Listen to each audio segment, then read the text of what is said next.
आदाब नाजरीन, election agenda में आपका खैर मकदम है। मैं हूं तहसीन मुनव्वर। दो जगह से चुनाव लड़ने को लेकर बहुत दिनों से, बहुत बरसों से एक बहस चलती आ रही है। कुछ लोगों का यह मानना है कि दो जगह से किसी उम्मीदवार के चुनाव लड़ने की सूरत में अगर वो दो जगह से, दोनों ही जगह से चुनाव जीत जाता है तो दूसरी जगह पर अगर वो एक सीट छोड़ता है तो बाई इलेक्शन की नौबत आती है और उसमें दोबारा से सरकारी अखराजात होते हैं, लोगों का वक्त ज़ाया होता है और तमाम जो चीज़ें हैं वो दूसरी वो सब कुछ होती हैं। तो लोगों का ये मानना है कि किसी भी उम्मीदवार को सिर्फ एक जगह से ही चुनाव लड़ने के लिए कहा जाना चाहिए।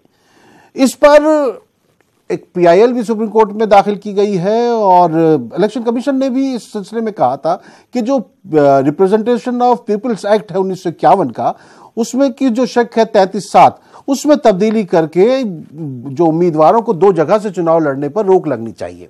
खैर, ये तो एक कानूनी बात हुई, लेकिन दूसरी जानिब जब राहुल गांधी ने केरला के वयनाड से भी चुनाव लड़ने की बात कही तो उस पर उनकी जो मुखालिफ पार्टियां हैं उन्होंने उनको आड़े हाथों लिया। उन्होंने कहा कि उनको अपनी उत्तर प्रदेश में हार दिखाई दे रही है, इसलिए वो वहां से जा रहे हैं। वहीं केरल में हुक्मरान जो लेफ्ट पार्टी है उसने कहा कि ये यहां क्यों आ रहे हैं। उस पर कांग्रेस ने कहा कि हम जुनूब की जो एक तहजीब है उसको भी बढ़ावा देने के लिए और जुनूब में भी उसकी जो सकाफत है उसको बाहर लाने के लिए ऐसा कर रहे हैं। लेकिन क्या होता है, क्यों दो जगह से जो हमारे सियासी हुक्मरान हैं वो चुनाव लड़ना चाहते हैं? सवाल इस बात का, और सवाल इस बात का भी है कि क्यों उनको ऐसा करने दिया जाए। क्या वोटर दो जगह से वोट दे सकता है? बहुत से लोग तो ये भी कहते हैं कि जो हमारे हुक्मरान हैं, जो हमारे सियासतदान हैं, वो जेल में रह के चुनाव लड़ सकते हैं, लेकिन वोटर जेल में रह के वोट नहीं दे सकता। बहुत सी ऐसी बातें, इसी पर गौर करेंगे। आज हमारे दरमियान तीन खास मेहमान इसमें शामिल होंगे। मेरे साथ इस वक्त जुड़ चुके हैं भारतीय जनता पार्टी के लीडर है यशवीर रागा साहब। मैं उनसे ही सवाल करता हूं। यशवीर रागा साहब, ये जो दो जगह से चुनाव लड़ने वाली बात है इसको आप लोग किस तरह लेते हैं? लेकिन देखिए, सिर्फ राहुल गांधी को नजर में मत रखिएगा, इससे कबल भी आपके रहनुमा खुद वजीर आजम मोदी साहब, उससे पहले अटल बिहारी वाजपेयी साहब, उससे पहले एल के अडवाणी साहब, ये भी दो जगह से चुनाव लड़ चुके हैं। देखिए, होता क्या है कि जब कोई बड़ा राजनेता दो जगह से चुनाव लड़ता है तो उसमें एक कारण पीछे होता है कि जैसे मैं प्रधानमंत्री श्री नरेंद्र मोदी जी का उदाहरण दूं तो वो गुजरात के उस समय तत्कालीन मुख्यमंत्री थे, तो गुजरात प्रदेश से उन्होंने चुनाव लड़ा। लेकिन वो जहां अपना उत्तर प्रदेश है, जहां से हमारी 80 सीटें आती हैं, तो लोकसभा चुनाव 2014 में जिस तरह का माहौल था और बार बार उत्तर प्रदेश से एक आवाज आ रही थी प्रधानमंत्री श्री नरेंद्र मोदी जी वहां से चुनाव लड़े, तो इसलिए उन्होंने वाराणसी को चुना और उत्तर प्रदेश से चुनाव लड़ा और जिस कारण से 72 सीटें हम वहां से जीत कर आए। तो एक माहौल बनाने का भी एक कारण रहता है, जिसमें प्रमुख जो वरिष्ठ नेता होता है, जो हमारे प्रमुख नेता होते हैं, वो लड़ते हैं जाकर चुनाव। तो इसमें कोई दो राय नहीं है, अगर माहौल बनाने का ही सिर्फ कारण है। लेकिन जब भागने के डर से, जब हार के डर से चुनाव लड़ा जाता है, वो अपने आप में एक प्रश्न बनता है। जिस प्रकार से राहुल गांधी, जब उनके अमेठी और रायबरेली से जमीन खिसकती नजर आ रही है, जिस कारण से वो ऐसी सीट को चुन बैठे हैं जहां वो उन्हें लगता है कि वहां से उन्हें एक तरफा जीत मिल जाएगी, तो ये अपने आप में एक प्रश्न चिन्ह होता है कि क्यों वो भाग रहे हैं, क्यों अमेठी से स्मृति ईरानी जी की चुनौती से क्यों भाग रहे हैं, क्यों उन्हें केरल जाना पड़ा, ऐसी सीट जहां पे 50% से अधिक अल्पसंख्यक वोट हैं। क्या कारण रहा कि वो उन्होंने वही सीट चुनी? हालांकि कभी उनका वहां पे केरल में इस प्रकार से, अब इस समय जो स्थिति है, कांग्रेस की कोई सरकार भी नहीं है, कांग्रेस इस स्थिति में भी नहीं है कि वहां कुछ अच्छी सीटें निकाल पाए। और साउथ इंडिया की बात करें, दक्षिण भारत की बात करें, तो कर्नाटक में भी वो मजबूरी में एक सरकार को बनाए हुए हैं, जिस तरह से कुमार स्वामी को मजबूरी में साथ दे रहे हैं क्योंकि उनकी चाहते नहीं थे कि भाजपा सरकार बना पाए। वहीं तेलंगाना में बिल्कुल कांग्रेस खत्म हो चुकी है। वहीं आंध्र प्रदेश में भी स्थिति क्या है वो आपकी जानकारी में है। तो देखिए, जो बात आप सोचने वाला विषय है कि अडवाणी साहब, उसी सीट को चुनना। एल के अडवाणी साहब जब नई दिल्ली से और गांधीनगर से दोनों जगह से चुनाव लड़े थे, जबकि नई दिल्ली से बहुत कम मार्जिन से वो जीते थे और उनको उसकी तकलीफ भी हुई थी, इसीलिए उन्होंने नई दिल्ली की सीट छोड़ भी दी थी।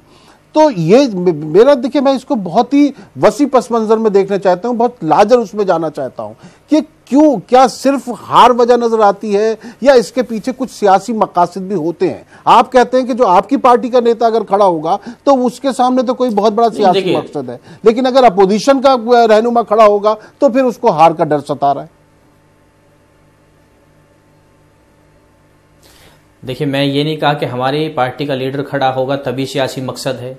मैंने बिल्कुल ये भी नहीं कहा कि उनकी पार्टी का लीडर या राहुल गांधी अगर 2 जगह से चुनाव लड़ रहे हैं तो हार का मकसद है। ये तो आप एक वरिष्ठ पत्रकार हैं, आप इतने वर्षों से पत्रकारिता कर रहे हैं, उससे मूल्यांकन कीजिए वो क्यों, क्या कारण है। 15 साल से जब सांसद जो व्यक्ति एक स्थान से है और इस बार 2019 में हवा देख करके किस प्रकार से नरेंद्र मोदी जी की पक्ष में पूरे देश में हवा बढ़ रही है, अमेठी में स्मृति ईरानी जी के पक्ष में जो हवा बनी हुई है, उसको देखकर क्यों वो केरल भाग रहा है, ये सोचने वाला विषय। और रही बात प्रधानमंत्री श्री नरेंद्र मोदी जी की, उन्होंने पिछली बार जब 2014 में लोकसभा का चुनाव लड़ा तो उनका पहला लोकसभा चुनाव था।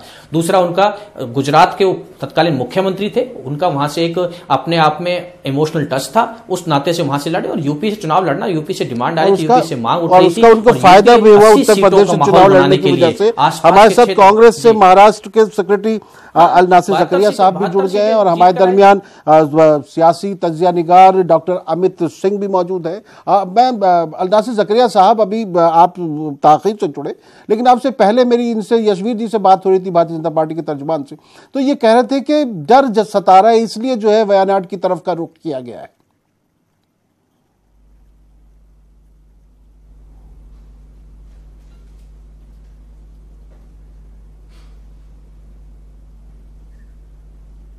ये मुझसे सवाल किया जा रहा है? जी नासिर साहब। देखिए, इस दस्तूर हिंद इसकी इजाजत देता है कि इस मुल्क का बाशिंदा जिस इलाके से इंतखाब लड़ना चाहता हो या चाहती हो, तो ये जमहूरी हक है। और मैं ये समझता हूं हमारे कांग्रेस के सदर मोहतरम राहुल गांधी जी जब अगर साउथ के कार्यकर्ता, वर्कर्स और लीडर्स चाहते हैं तो ये बड़ी अच्छी बात है। और राहुल गांधी जी सिर्फ नॉर्थ के लीडर नहीं है और सिर्फ साउथ के लीडर नहीं है, बल्कि मशरिक, मगरिब, शुमाल, जुनूब, पैन इंडिया राहुल गांधी जी का प्रेजेंस है।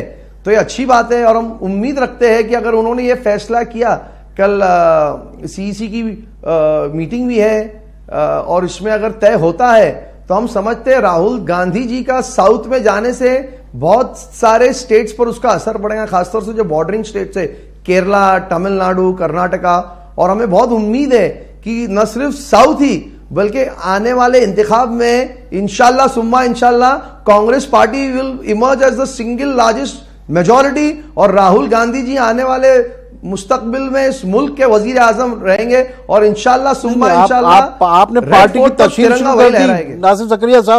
नासिर जकरिया साहब, आपने पार्टी की तशहीर शुरू कर दी। सवाल इस बात का है, देखिए लेफ्ट ने भी उनके इस कदम को बहुत अच्छी तरह नहीं देखा है। चुनाव का माहौल है, हम तकरीरी करेंगे, हम बात करेंगे, हम लोगों तक जाएंगे, मुद्दे लेके जाएंगे। इन लोगों ने पिछले 5 साल में इस मुल्क का बेड़ा गर्क कर दिया।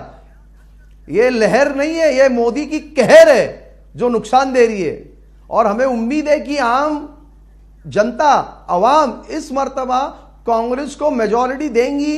हम जहां जहां जा रहे हैं, खित्ते में, कबीलों में, कस्बे में, शहरों में, एक ही आवाज आ रही है, इस बार कांग्रेस पार्टी को साथ देना है। जी यशवीर रागा साहब, बिल्कुल नहीं, राहुल गांधी और सोनिया गांधी को बल्कि मोदी भाग का रहे तो कहर आप नजर आ रहा लोगों, है, जिस कारण से रायबरेली और अमेठी में इनकी हालत खस्ता हो गई है। पीलित हो गई थी पिछले चुनाव में, उनकी तो मिट्टी पीलित हो गई थी। राहुल गांधी जी अमेठी से भी लड़ेंगे। हमारे साथ डॉक्टर अमित सिंह, सियासी तज्जिया निगार बैठे हुए हैं। डॉक्टर साहब, ये तो देखिए सियासी लोग हैं और ये सियासी बातें करेंगे, लेकिन ये जो 2 जगह से चुनाव लड़ने का मामला है और सुप्रीम कोर्ट में भी आया और इलेक्शन कमिश्नर ने भी इस पर अपनी एक राय दी है, जो वो नहीं चाहती, जो ये जो रिप्रेजेंटेशन पीपल्स एक्ट है 1951 का 33(7), उसमें चाहते हैं कि वो तब्दीली हो और 2 जगह से चुनाव लड़ना को जो है इसको खत्म किया जाए।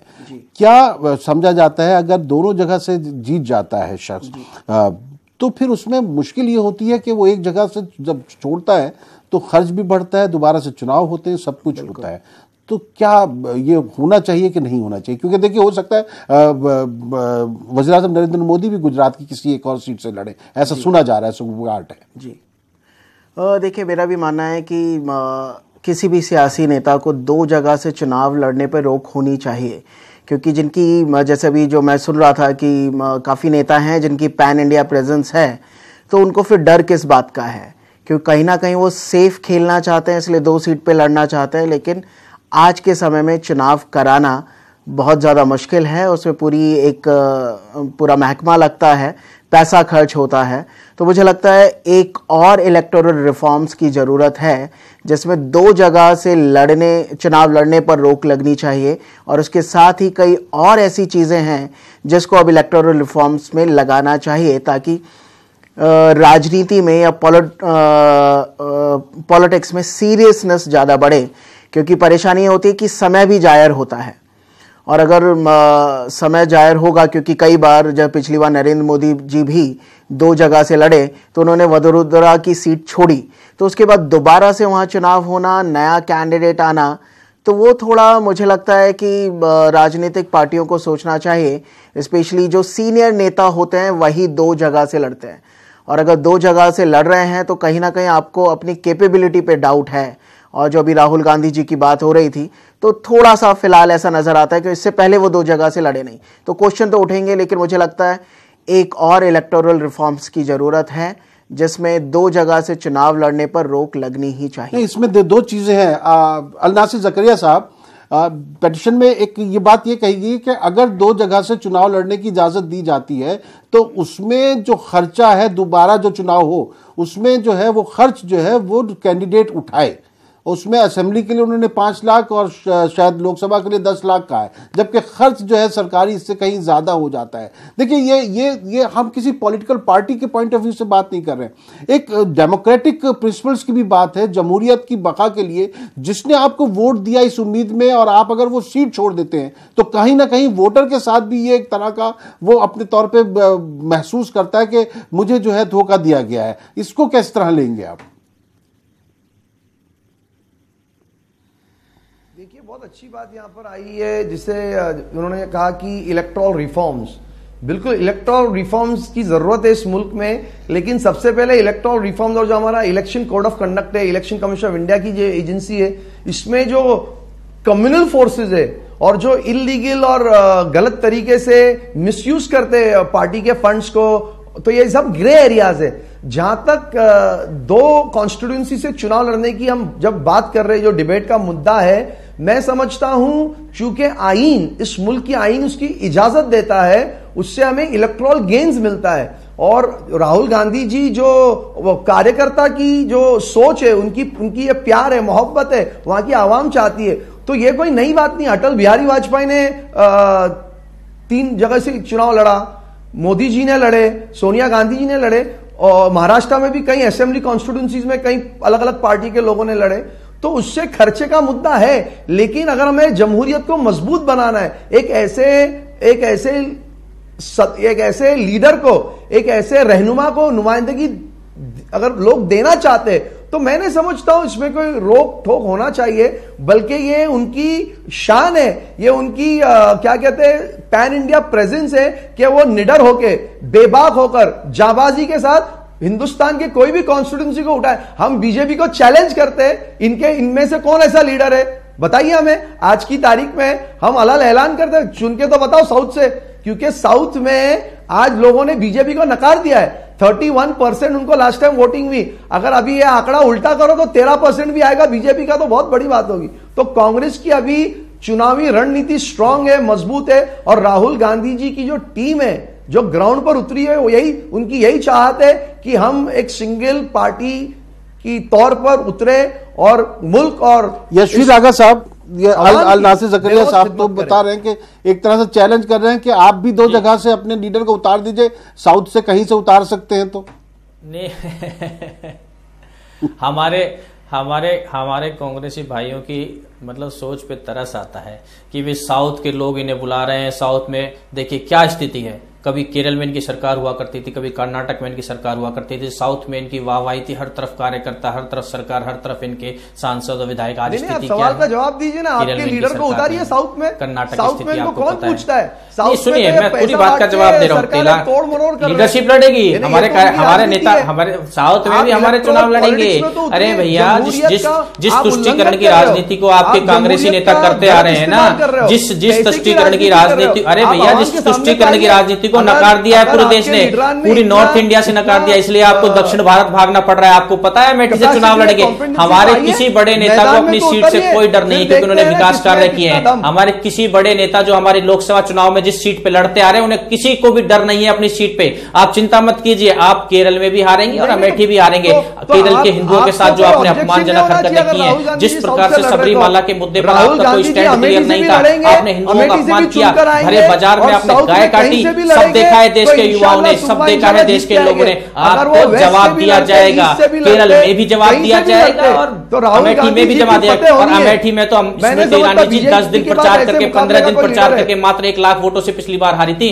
इस बार तो पिछले 5 साल से लगातार हर कार्यकर्ता के साथ, हर देश उस क्षेत्र के नागरिक के साथ टच में है, मिल रही है लगातार। आपको अमेठी से भगा दिया गया है। वहां जिस प्रकार से आपने नालियों का तक ठीक नहीं कराया, सड़कों में गड्ढे पड़े थे, एक हॉस्पिटल नहीं, हॉस्पिटल है तो उसमें डॉक्टर नहीं, स्कूल में जो बच्चे पढ़ते हैं उनके लिए टीचर नहीं। आप तो विकास कार्य अमेठी में नहीं कर पाए, कितने वर्षों से आप अमेठी पे कब्जा करे बैठे थे। इस बार वनवास खत्म हो रहा है, 15 साल राम जी 14 साल के वनवास थे। डॉक्टर अमित से अमेठी का वनवास, देखिए बात वही की वही है। ऐसा क्या होता है कि ये जो सियासतदान हैं ये 2 जगह चुनते हैं। जैसे हमने देखा था लालू प्रसाद यादव सारण से और पाटलिपुत्रा से लड़े, मुलायम सिंह यादव आजमगढ़ मैनपुरी से लड़े, सोनिया जी बेलारी से भी लड़ी, अमेठी से भी लड़ी, LK आडवाणी साहब जो हैं वो नई दिल्ली गांधीनगर, आपने वाजपेयी जी जो है विदिशा और लखनऊ। तो ये क्या ऐसा मतलब होता है, कुछ डर होता है कि एक सीट पर अगर कोई हंगामा हो जाए, कुछ सीट रुक जाए, तो इतने बड़े लीडर होते हैं कि बगैर चुनाव लड़े भी ये अगर वज़ीर-ए-आज़म वगैरह बनना हो तो बन सकते हैं, दोबारा राज्यसभा से आ जाएं या कहीं से भी चुनाव लड़ के आ सकते हैं। बिल्कुल ऐसा क्या है? देखिए जो आपने बात बोली, कहीं ना कहीं इनसिक्योरिटी तो होती है, जिसकी वजह से काफ़ी जो राजनेता हैं वो 2-3 जगह से चुनाव लड़ते हैं और कई बार स्ट्रैटेजी के तहत भी वो चुनाव लड़ते हैं। अगर नरेंद्र मोदी जी की भी बात करें तो यूपी से उनका चुनाव लड़ना और उसके बाद यूपी की वाराणसी सीट को रिटेन करना कहीं ना कहीं उनकी चुनावी रणनीति का एक नतीजा था। इसकी वजह से वो लोग वहाँ से लड़े। कई बार ऐसा भी होता है कि नेता चाहते हैं कि उनके पक्ष में माहौल बने, जिस स्टेट में उनकी बिल्कुल भी धाक नहीं है उनकी पार्टी की, क्या पता सीनियर नेता वहाँ जाके चुनाव लड़ें तो उनकी वजह से माहौल बदले। तो दोनों बातें हैं, इनसिक्योरिटी भी होती है, उनको लगता है कि मैं हार जाऊंगा तो एक नहीं तो दूसरी सीट पे चुनाव जीत जाएंगे। और जो आपने बोला कि कम से कम जो मनमोहन सिंह जी की जो सरकार आई थी UPA 1, तो लोकसभा लड़ने के बाद अगर आप हार भी जाते हैं, अगर आप लोकसभा नहीं भी लड़ते हैं तो उन्होंने एक प्रेसिडेंट बनाया, क्योंकि अब तक सारे प्रधानमंत्री लोकसभा से होते थे, लेकिन मनमोहन सिंह जी ने राज्यसभा वाला रूट भी साफ कर दिया। तो अभी एक दूसरा रूट भी है, लेकिन मुझे लगता है कि अब समय बदल रहा है तो समय के हिसाब से राजनीति भी होनी चाहिए और देश के आम जनता का समय भी और पैसा भी जाया नहीं होना चाहिए। तो इसलिए सारी पार्टियों को मुझे लगता है थोड़ा सा मैच्योर होकर राजनीति करनी चाहिए और उनको एक ही सीट से चुनाव लड़ना चाहिए जिसमें वो ज़्यादा कॉन्फिडेंट महसूस करते हैं। और भले ही साउथ, नॉर्थ, ईस्ट, वेस्ट की अगर हम लोग बात करें तो जो एक नेता अपना राज्य छोड़ के दूसरी जगह जाता है, चाहे वो मोदी जी हों या फिर राहुल गांधी हों, उनको कहीं ना कहीं बाहरी की डिबेट भी झेलनी पड़ती है। तो इशू बहुत सारे हैं, लेकिन मुझे लगता है कि समय जाया नहीं करना चाहिए राजनेताओं को देश का, और इलेक्टोरल रिफॉर्म जल्दी से जल्दी हो जिसमें 2 जगह से चुनाव लड़ने पर रोक लगनी चाहिए। और सिर्फ यही नहीं, कुछ और भी बहुत सारी चीज़ें हैं, जैसे कई बार लोग जेल से भी चुनाव लड़ते हैं, मुझे लगता है जिनका क्रिमिनल बैकग्राउंड है, सजा याफ्ता हैं, उनको भी चुनाव लड़ने पर रोक लगनी चाहिए। और धन बल, बाहुबल, क्योंकि बेतहाशा पैसा खर्च किया जाता है। अभी जो आप बता रहे थे कि सुप्रीम कोर्ट में भी लोगों ने रिट दायर की है कि लोकसभा अगर आप 2 बार लड़ते हैं और जीत जाते हैं फिर आप छोड़ते हैं तो कैंडिडेट से 10 लाख रुपए वसूला जाए। तो मुझे लगता है रकम बहुत कम है, उससे कोई भी क्षतिपूर्ति नहीं होगी और टाइम तो वापस आने वाला नहीं है। और कहीं ना कहीं वहाँ के लोकल कॉन्स्टिट्यूएंट्स के लोगों के साथ भी धोखा है। तो मुझे लगता है रोक तो लगनी चाहिए, लेकिन बहुत सारे इलेक्टोरल रिफॉर्म्स की ज़रूरत है। और जो मुझे लगता है जितनी जल्दी हो जाए उतना अच्छा है। यशवीर राघव साहब, जब वज़ीर-ए-आज़म नरेंद्र मोदी साहब ने वडोदरा की सीट छोड़ी तो वहां के वोटरों ने कैसा महसूस किया होगा, क्योंकि उन्होंने बड़ी उम्मीद के साथ सोचा होगा कि हम मुल्क का जो वज़ीर-ए-आज़म बनने वाला है उसको वोट दे रहे हैं। उन्होंने वाराणसी की सीट रखी और वडोदरा की सीट छोड़ दी, जबकि वो गुजराती लोग जो है उनके साथ बहुत ही जज्बाती लगाव रखते थे। उस वक्त कैसा महसूस किया होगा वडोदरा के लोगों ने? आपकी बात का भी जवाब देता हूं, अमित जी की बात का भी जवाब। इन्होंने कहा कि भी कहीं हार का डर होता है। देखिए गुजरात में जिस समय वडोदरा से चुनाव लड़े प्रधानमंत्री 2014 का लोकसभा का और वाराणसी से लड़े, गुजरात में लगातार 4 बार वो मुख्यमंत्री का कार्यकाल ग्रहण कर चुके थे। हार का डर बिल्कुल नहीं हो सकता। गुजरात की जनता ने दिल पे हमेशा उनके दिल में बसा के रखा है और गुजरात ने हमेशा मोदी जी को जिताया। सारी की सारी सीटें लोकसभा चुनाव में दी थी, लेकिन माहौल बनाने के लिए उन्होंने उत्तर प्रदेश को चुना। लेकिन राहुल गांधी क्या कर रहे हैं? क्या उत्तर प्रदेश में सरकार है कांग्रेस की? नहीं है। क्या केरल में सरकार है? नहीं है। लेकिन डर तो है। क्या है? अमेठी में 5 विधायक होते हैं लोकसभा के, 5 में से एक भी विधायक कांग्रेस का नहीं है, 4 विधायक बीजेपी के हैं, 1 बसपा का है। वहीं रायबरेली में मात्र 5 में से 2 विधायक कांग्रेस के हैं। तो आप समझिए ना डर किसको है, किस लिए उन्होंने अमेठी के साथ साथ केरल को चुना, और वो भी ऐसी सीट, मैं बार बार नहीं कहना चाहूंगा, ऐसी सीट जहां अल्पसंख्यक ज्यादा हैं। उन्हें कहीं ना कहीं एहसास है कि अल्पसंख्यकों के माध्यम से ही मैं जीत हासिल कर सकता हूं, वरना उन्होंने कोई और सीट क्यों नहीं चुनी? पूरे दक्षिण भारत में और भी ये गलत बयान। आपके ये मानते हैं कि अल्पसंख्यक जो है कांग्रेस को ही वोट देगा? दूसरी बात, वडोदरा, आपको लगता है केरल का अल्पसंख्यक सिर्फ कांग्रेस को ही वोट देगा? आंकड़े लेके बैठा हूं, आंकड़े मैं बता देता हूं आंकड़े, कितने परसेंट, कितनी सारी मेरे पास आंकड़ों से चुनाव नहीं जीता जाता है। आपने कहा वडोदरा, लोगों के मसलों का हल करना है, गरीबों के मसलों का हल करना है, किसानों को मसले को हल करना है। आप लोग ने इतने बड़े बड़े वादे किए, अच्छे दिन आएंगे, 15 लाख रुपए आएंगे। अमेठी के लोगों को आप लोग ने कौन से वादों पे हल पूरे किया खरे होता, उतरे? तो ये हालत आप लोग ने तो यहाँ से लोगों को इस मुल्क से भगा है। आप लोग सिर्फ आंकड़े देखेंगे, क्या मुल्क की फलाह बहबूदी की बात करेंगे? भाग रहे हैं भैया, जेल से बचते भाग रहे हैं। अभी 4.5 साल तो आपने लोगों को झूठ बताया, जेल से बच रहे हैं। अभी 4.5 साल तो आप लोग ने अगर उन लोगों के मसलों का हल किया होता, मारामारी की, तोड़फोड़ किया। और एक बात आपने सवाल किया वडोदरा की जनता को कैसा लगा? वडोदरा की जनता ने नरेंद्र मोदी जी को नासिर ज़करिया साहब, बस मुझे एक बात बता दें, और मोदी जी जाने वाले, वडोदरा की अच्छे जनता दिन आने वाले हैं, और मोदी जी बेशक जाने सीट वाले छोड़ी हो, लेकिन उन्हें पता था कि उनका भाई, चौकीदार भी चोर है। चौकीदार भी चोर ही नहीं है, देश के गद्दी पर बैठा है, देश में आज वो उसके शासन में देश का अल नासिर ज़करिया साहब, बस मुझे एक आखिरी बात बता दें आप, अल नासिर ज़करिया साहब, मुझे बस एक आखिरी बात बता दें कि अगर राहुल गांधी दोनों जगह से जीत जाते हैं तो वो कौन सी सीट रखेंगे? अल नासिर ज़करिया साहब, अगर दोनों सीट जीत जाते हैं राहुल गांधी कौन सी सीट रखेंगे? ये इनको क्या आपका सवाल क्या है? इनको जरा खामोश कीजिए। मैं पूछ रहा हूं, अगर राहुल गांधी दोनों सीट से जीत जाते हैं तो कौन सी सीट रखेंगे आप? जी सवाल गलत है, ये दोनों सीट हारेंगे, ये दोनों सीट हारेंगे। मैं चैलेंज करता हूं आपके चैनल के माध्यम से, मैं चैलेंज करता हूं, जिस दिन ये रिजल्ट आए देश में को बता देना दोनों में से अगर एक भी सीट जीत जाए तो ये वाहिद शख्स है जो इस मुल्क की फलाह बहबूदी के लिए खरा उतरेगा।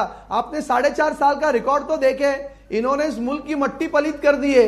इन्होंने आतंकवादी के नाम पर आखिरी मिनट जो चलिए ठीक है, आखिरी मिनट डॉक्टर अमित सिंह, आप जो जोड़ना जोड़ दिए जल्दी से। जी मैं बोलना चाहता हूँ, क्योंकि एज अ राजनीतिक विश्लेषक मुझे भी ऐसा लगता है कि राहुल गांधी जो हैं वो डायलेमा में हैं कि वो कौन सी सीट रखेंगे, कौन सी नहीं रखेंगे। लेकिन जिस तरह से गठबंधन में दरार आई है और कम्युनिस्टों ने बोला है कि राहुल गांधी जी को मुंह की खानी पड़ेगी, तो मुझे भी थोड़ा डाउट लग रहा है कि क्या पता ऐसे चांसेस हैं कि कहीं वो दोनों ही सीटें ना हार जाएं। तो वहां से कन्हैया कुमार ना दे दें लेफ्ट वाले।